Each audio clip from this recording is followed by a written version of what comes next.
तो अब ये आपका जो है ब्लड सर्कुलेटरी सिस्टम का थर्ड पार्ट है। ये बहुत छोटा है क्योंकि सेकंड पार्ट बड़ा हो गया था, तो मैं सोचा कि और एक वीडियो अलग से बना लूँ। ठीक है, तो ये आपका सर्कुलेटरी सिस्टम का पार्ट 3 है। ठीक है, तो देखिए इसमें बेसिकली ज़्यादा आप कुछ पढ़ना नहीं है, कोर चीज़ आप पढ़ चुके हैं। So conducting system of human heart, तो it is made of cardiac muscle. ठीक है, that is specialise for initiation and conduction of cardiac impulse.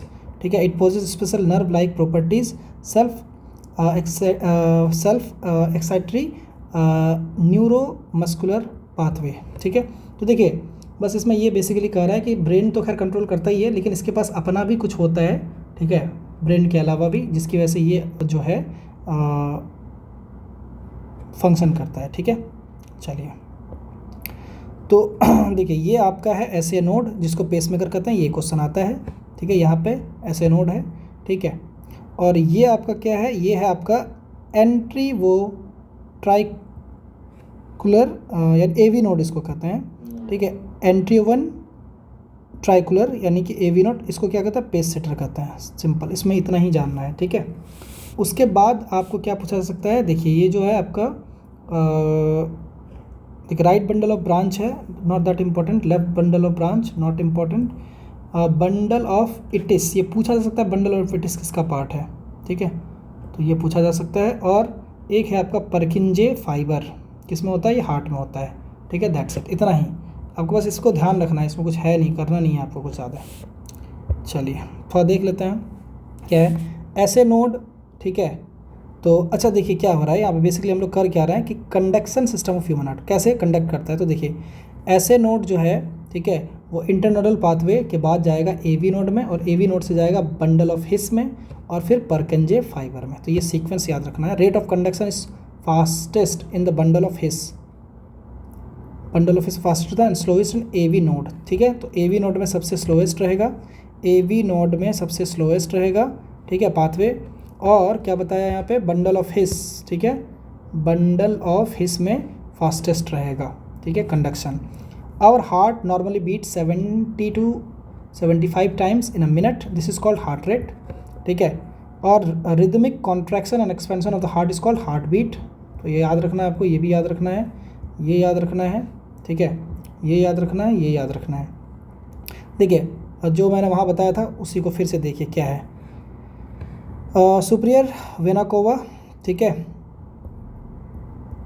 Inferior vena cava, फिर क्या हुआ वेना कावा, फिर क्या हुआ राइट एट्रियम में गया, राइट एट्रियम में फिर क्या हुआ ट्राइकस्पिड वाल्व से गया फिर राइट वेंट्रिकल में, राइट वेंट्रिकल से गया पल्मोनरी वाल्व में, और फिर गया पल्मोनरी वाल्व में चला गया।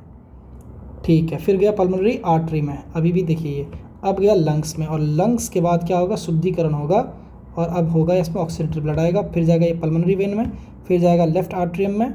ठीक है, देख लीजिए आप, डिलीट नहीं कर रहा हूँ मैं, लेफ्ट आर्ट्रियम में, लेफ्ट आर्ट्रियम से गया और फिर जाएगा ये लेफ्ट वेंट्रिकल में, फिर जाएगा आयोटिक वाल्व में, और फिर आयोटा में, और फिर रेस्ट ऑफ द बॉडी, और फिर बॉडी से क्या होगा, बॉडी से फिर जाएगा वेना कावा, बॉडी से अब फिर क्या आएगा वेना कावा, जो कि जाएगा हार्ट में, और हार्ट से ही हमने स्टार्ट किया था।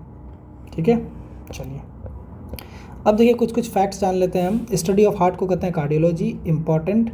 वेट 200 से 300 ग्राम, इंपॉर्टेंट। कार्डियक मसल होता है आपका इन्वॉलंटरी, ब्रांच स्ट्रेटेड एक्टिन और मायोसिन जो है इसमें पाया जाता है। ये हम लोग जब मसल सिस्टम करेंगे तो वहाँ पता चल जाएगा आपको।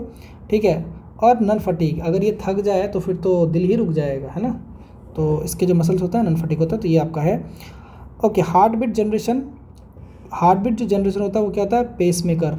ठीक है, एसए नोड। ठीक है, हार्ट रेट इसको कौन कंट्रोल करता है, मेडुला ऑब्लिंगेटा, तो ये आपको पता ही होगा। ठीक है, और पोटेशियम जो होता है ये रेगुलेट करता है हार्ट बीट को।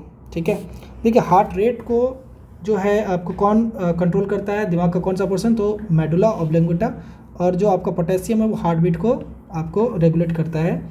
अच्छा, अगर आप देखें इसमें कि बेबी में तो 130 पर मिनट। ठीक है, अच्छा, हार्ट रेट जो है बढ़ेगा ड्यूरिंग एक्सरसाइज, फीवर या कोई इमोशंस आपको होने लगा तो।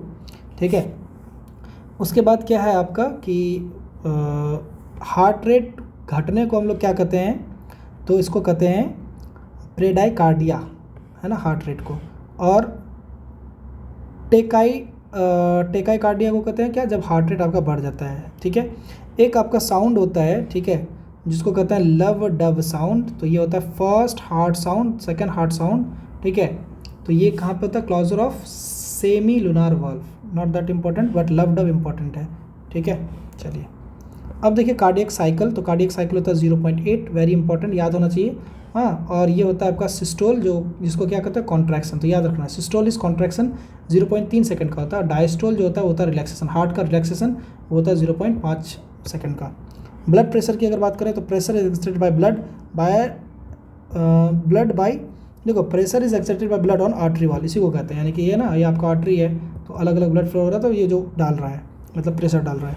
नॉर्मल बीपी क्या होता है? Systole BP upon diastole BP, जो कि होता है 120/80 mmHg, वेरी वेरी इंपॉर्टेंट, ठीक है। तो ये भी इंपॉर्टेंट था, वो भी इंपॉर्टेंट था। चलिए अब देखिए पल्स प्रेशर किसको कहते हैं? अगर पूछ दे तो पल्स प्रेशर कुछ नहीं होता है, जो आपका सिस्टोल बीपी और डायस्टोल बीपी कहते हैं। यानी हम लोग कहते हैं ना कि अपर लिमिट और लोअर लिमिट, तो वही होता है 120 - 80 क्या हो गया? 40 mm, इंपॉर्टेंट। अब देखिए हाई बीपी होगा तो आपका क्या होगा? हाइपरटेंशन उसको कहते हैं। और जनरली बीपी ग्रेटर देन 140/90 होगा तो उसको हाई पी कहते हैं। हाइपो मतलब होता है कम, यानी कि लो बीपी। तो ये कब होता है? जब बीपी 110/70 से कम हो, ठीक है, mmHg, ठीक है। अच्छा, फर्स्ट मेजर इन हॉर्स, यानी कि बीपी को किस में पहले मेजर किया गया था? हॉर्स में, ठीक है। ओके, अब देखिए क्या है आपका स्पाइगोमेनेटर।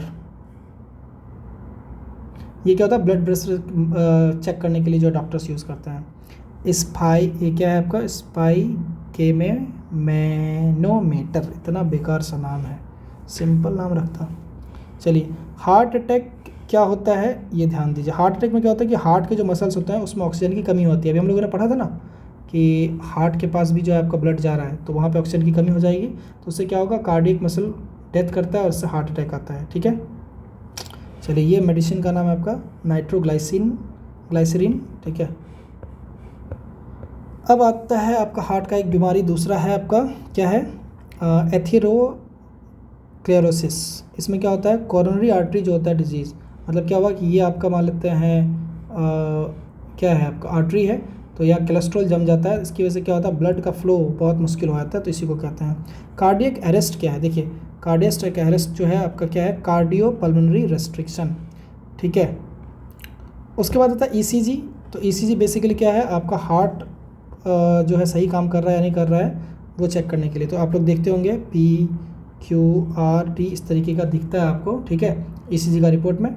बस ये दिखना है कि it is related with heart, ठीक है। चलिए अब एक फाइनल चीज़ है, वो ये है कि अलग अलग क्लास का जो पास वो कितने चैम्बर होते हैं हार्ट के। तो मैमल्स एंड बर्ड्स के पास जो होते हैं वो 4 होते हैं, ठीक है। और ये वार्म ब्लडेड होता है, और इसके पास जो ऑर्गन होता है वो लंग्स होता है। किस चीज़ के लिए? मतलब ऑक्सीजनेशन के लिए। रेप्टाइल्स के पास 3 होता है, कोल्ड ब्लडेड होता है, और इसके पास भी लंग्स होता है। एम्फीबियंस के पास 3 होता है हार्ट चैम्बर, कोल्ड ब्लडेड होते हैं ये, और लंग्स और गिल्स होते हैं। फिश के पास 2 होता है, ये तो हम लोगों ने देखा भी, कोल्ड होता है और गिल्स होते हैं, ठीक है। ये बेसिकली बताया कि ऑर्गन किसके लिए?